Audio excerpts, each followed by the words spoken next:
Formula One is known for its intense rivalries, high stakes, and dramatic twists.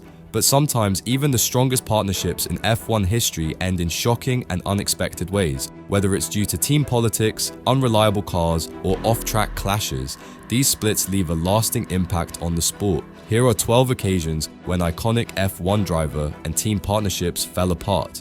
David Coulthard and McLaren, 2004. David Coulthard's role at McLaren is often overlooked, especially since it was his teammate Mika Häkkinen who claimed all the glory with title wins in the late 90s. But Coulthard was far more than just a footnote. He played a pivotal role, helping McLaren win the Constructors' Championship in 1998, ending a 25-season drought that wasn't repeated until McLaren finally took the title again in 2024. Coulthard even became McLaren's top title contender in early 2001, before Michael Schumacher and Ferrari found their rhythm. From 2002 onward, Coulthard became the seasoned teammate to the rising star Kimi Räikkönen in a battle that gradually shifted in Räikkönen's favor. It was Räikkönen who nearly snatched the driver's title for McLaren in 2003. But when McLaren got the 2004 car all wrong, it was Coulthard who suffered the most, failing to podium for the first time in his career and finishing a lapped 11th in the Brazil season finale. Meanwhile, Räikkönen was only 1 second away from victory. It was clear that the end of this partnership was long overdue. Sebastian Vettel and Red Bull, 2014. After dominating F1 with 4 straight championships, Vettel shockingly couldn't manage a single victory in his final season with Red Bull.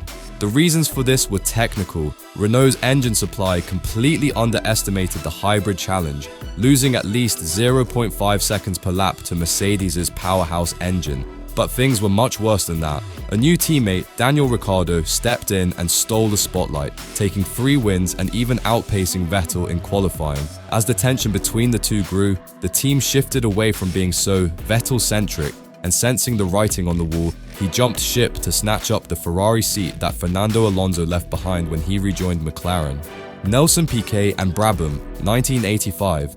In the early 1980s, Nelson Piquet and Brabham were an unstoppable force, claiming one of the last titles of the Cosworth DFV era in 1981 and then dominating with the first turbocharged driver's title in 1983, powered by BMW. But after that, Brabham's fortunes took a dive, dragging Piquet down with it, forcing him to leave for a championship-winning stint with Williams Honda. Despite McLaren's rise, the Piquet-Brabham BMW combination was still the standard for raw speed in 1984, though horribly unreliable.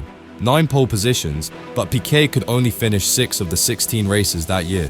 Then, in 1985, a switch to Pirelli tires, back when teams could choose their own tire supplier, made everything worse. The Pirelli rubber couldn't handle the full power of the BMW engine and was constantly outperformed by rivals running Michelin tires. The French Grand Prix at a scorching Paul Ricard was the only shining moment where Piquet took control, dominating the race, but it was one of only 2 podiums all year.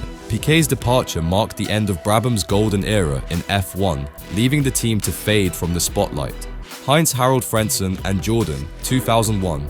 How does a driver go from leading one of F1's most iconic underdog title bids to being brutally sacked mid-season just 18 months later? That's the shocking rise and fall of Hines Haroldfren's time at Jordan. It all began with an unexpected championship push in 1999, where he finished 3rd in the standings, marking Jordan's peak in F1. But as Jordan's competitiveness began to falter, thanks to disastrous reliability issues in 2000 and 2001, Frenzen's bond with the team began to crumble. The first crack appeared in mid-2000 when Frentzen agreed to a new 2-year deal with Eddie Jordan, only for the condition that race engineer Sam Michael would stay. But by January 2001, Michael had left for BMW Williams, and Frentzen revealed in a 2023 interview that his relationship with Eddie Jordan was never the same after that. Frenzen's struggles were clear. He couldn't keep up with teammate Jarno Trulli in 2001 and went on a disastrous 7-race pointless streak, which included 2 massive crashes in Monaco and Canada. Then, just before the German Grand Prix, came the shocking bombshell: Jordan had sacked Frentzen. He found out through a fax announcing his dismissal. Talk about a cold blow. With Jordan eager to secure their Honda engine deal, Frenzen's replacement for 2002 was already in place. This mid-season breakup was a brutal, unspectacular end to what had once been a bright partnership. Graham Hill and Lotus, 1970. Graham Hill's first F1 World Championship came with BRM, but it was with Lotus that he truly became a legend, even capturing the spotlight outside of motorsport during the 1960s. However, disaster struck at the 1969 United States Grand Prix, where a brutal crash left Hill with both legs broken and his career never fully recovered. The legendary Colin Chapman, boss of Lotus, placed Hill with Rob Walker's privateer team in 1970, still under Lotus support, but Hill wasn't fully fit, and by the end of the year, he left for BRM. His final victory in Monaco with Lotus in 1969 turned out to be his last ever podium in F1, marking the tragic end to an illustrious chapter in his career. Felipe Massa and Ferrari, 2013. Felipe Massa's fall at Ferrari was painful, drawn out, and heartbreaking. While many point to his life-threatening crash at the Hungaroring in 2009 as the turning point, the real issue was deeper: Ferrari's handling of him. Massa had thrived alongside Kimi Raikkonen during Ferrari's last title wins in 2007 and 2008. But when Massa returned in 2010 after recovering from his injuries, Raikkonen was replaced by Fernando Alonso. In just their second race together in Australia, Massa held off Alonso to finish third. But that didn't sit well with Alonso's management, who quickly instructed Ferrari to ensure it didn't happen again. Massa was then forced to hand victory to Alonso a few races later in Germany, an emotional and vital win for Felipe, especially after everything he had endured. These decisions sent a clear message to Massa.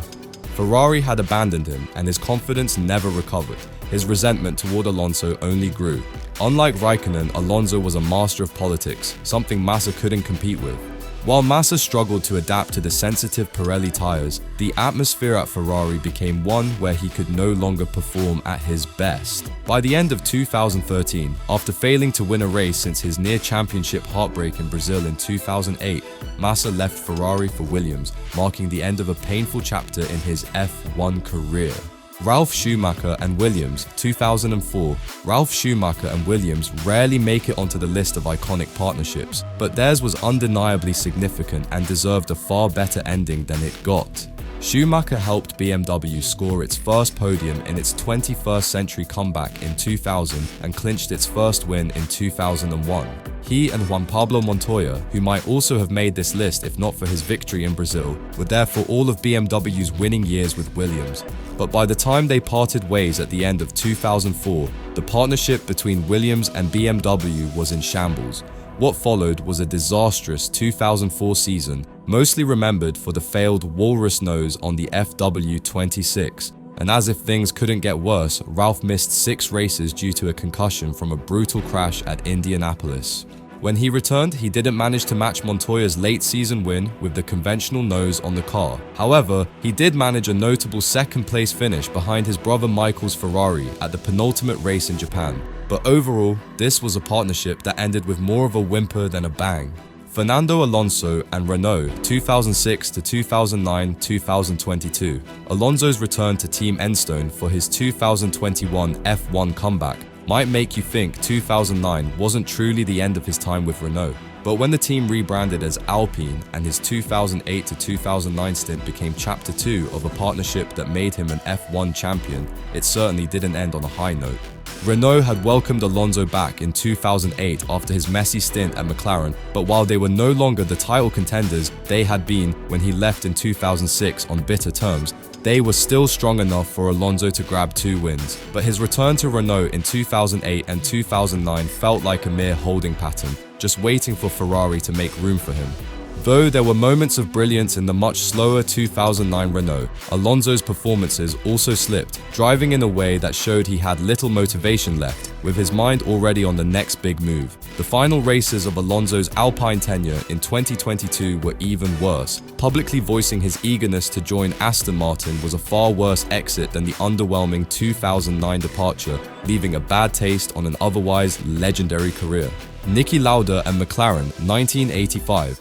After beating his teammate Alain Prost to the 1984 title by just half a point, Niki Lauda completed a fairy tale comeback, leading McLaren's revival in the early 1980s. But there's a forgotten chapter in 1985 that saw Lauda's career take a nosedive, winning only one race and enduring a season plagued by catastrophic reliability issues.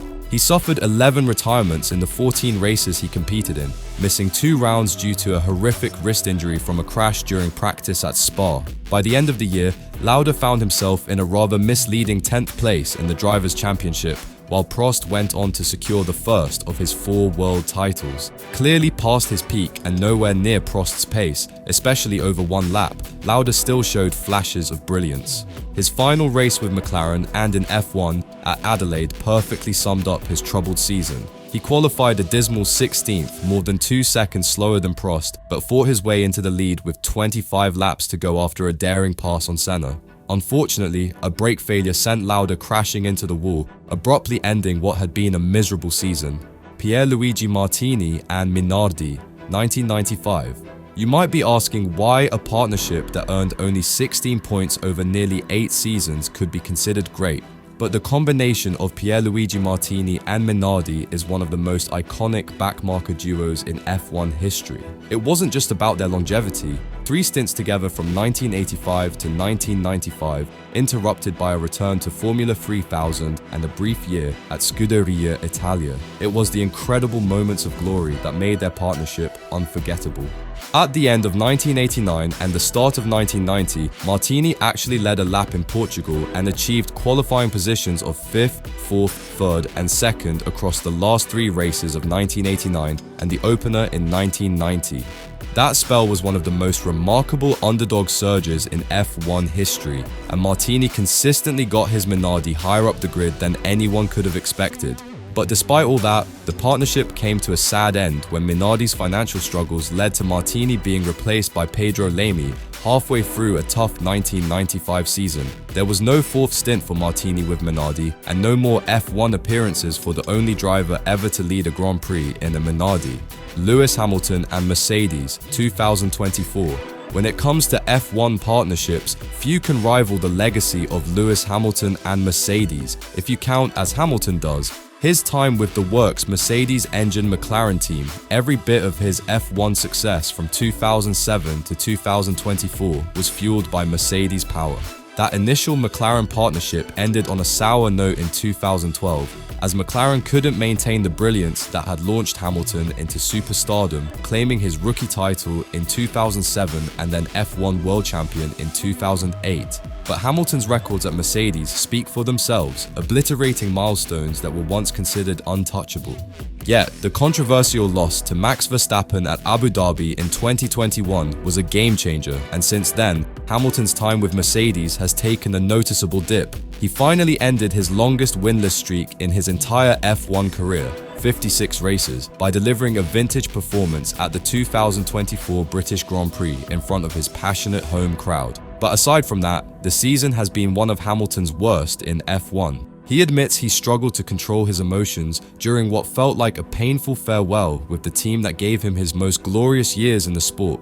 This is also the first time he's been thoroughly beaten by a teammate in qualifying across an entire season. There's something inherently wrong with these ultra-stiff, ultra-low ground effect cars. They just don't give Hamilton the feedback he needs on corner entry to perform at his best. Whether this marks the end of a great partnership or the slow decline of an iconic career, only time will tell.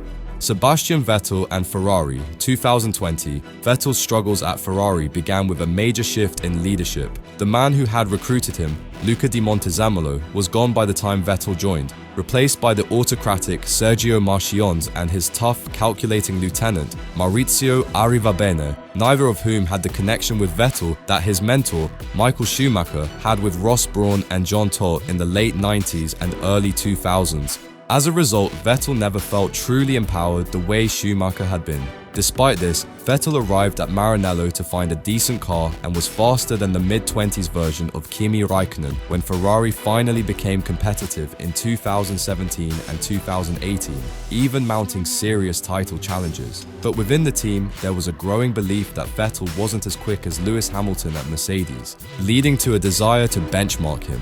In 2019, Räikkönen was replaced by the rising star Charles Leclerc, who quickly took control, as seen in his defiant defiant Monza victory, where he ignored team orders to give Vettel a tow in Q3, claiming pole for himself. Leclerc's actions were forgiven by new team principal Mattia Binotto, who had already decided not to renew Vettel's contract for 2020. Isolated within the team during his final season, Vettel was a shadow of the four-time champion who had joined Ferrari just 5 years earlier.